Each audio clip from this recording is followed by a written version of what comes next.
அஸ்ஸலாமு அலைக்கும் வரஹ்மத்துல்லாஹி வபரகாத்துஹு. இன்றைக்கி என்ன பார்க்க போகிறோம்னா செட்டிநாடு சிக்கன் கிரேவி.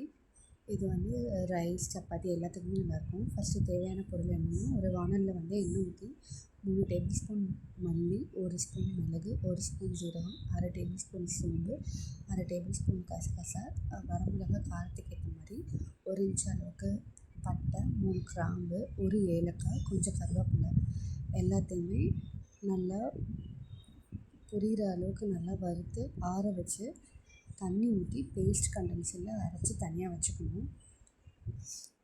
திருப்பி அதே வானலில் ஒரு கைப்பிடி அளவுக்கு சின்ன வெங்காயம், ஒரு தக்காளி, தேங்காய் கொஞ்சம் போட்டு அதையுமே நல்லா வதக்கிக்கணும். நல்லா வெங்காயம் தக்காளி மசிகிற அளவுக்கு வதக்கி ஆற வச்சு அதையும் நல்லா நைஸாக அரைச்சிக்கணும். இன்னொரு வானலில் நல்லெண்ணெய், இதுக்கு நல்லெண்ணெய் தான் ரொம்ப நல்லாயிருக்கும். நல்லெண்ணெய் வந்து ஒரு குழிக்கரண்டி அளவுக்கு நல்லெண்ணெய், 1 டேபிள் ஸ்பூன் சோம்பு, கருவேப்பிலை, ஒரு பெரிய வெங்காயம் நல்லா நீல வாக்கில் கட் பண்ணி அதுவும் ஆட் பண்ணி நல்லா வதக்கிக்கிட்டு நல்லா அந்த வெங்காயம் வந்து நல்லா ப்ரௌனாக வர அளவுக்கு நல்லா வதக்கிடணும். இந்த சிக்கனுக்கு வந்து எலும்பு பீஸ் தான் நல்லாயிருக்கும்.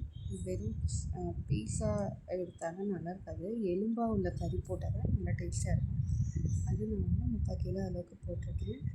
நல்லா ஸ்மெல் போகிற அளவுக்கு நல்லா கிண்டிகிட்டே இருக்கணும். ஸ்மெல் போனதுக்கப்புறம் மஞ்சத்தூள் வந்து ஒரு அரை டேபிள் ஸ்பூன், உப்பு தேவையான அளவு போட்டு நல்லா கிண்டிகிட்டே இருக்கணும். அதுக்கிடையில் நம்ம வதக்கி வச்ச எல்லாத்தையுமே பேஸ்ட் கண்டிஷனில் அரைச்சிட்டு மிளகாத்தூள் நான் 1 டேபிள் ஸ்பூன் போட்டிருக்கேன். நான் இதில் இஞ்சி பூண்டு பேஸ்ட்டும் ஆட் பண்ணேன். அதை கிளிப்பிங் மிஸ் ஆகிடுச்சு, நீங்கள் ஆட் பண்ணிக்கோங்க. அரைச்ச விழுதுகள் எல்லாத்தையுமே ஆட் பண்ணி நல்லா சொல்ல நல்லா கிண்டிட்டு அந்த ரா ஸ்மெல் போகிற அளவுக்கு நல்லா கிண்டிட்டு தண்ணி தேவையான அளவு, ரொம்ப இதுக்கு தண்ணி ஊற்றினா நல்லா இருக்காது. தண்ணி தேவையான அளவு ஊற்றிட்டு 2 விசில் நான் வச்சுருக்கேன். 2 விசில் அப்புறம் விசில் வந்து ஃபுல்லாக இதாகணும்னா வேறு பாத்திரத்தில் மாற்றிட்டு கருவேப்பிலை போட்டு கொதிக்க வச்சா நல்லாயிருக்கும். இன்ஷா அல்லாஹ் எல்லோரும் ட்ரை பண்ணுங்கள். அஸ்ஸலாமு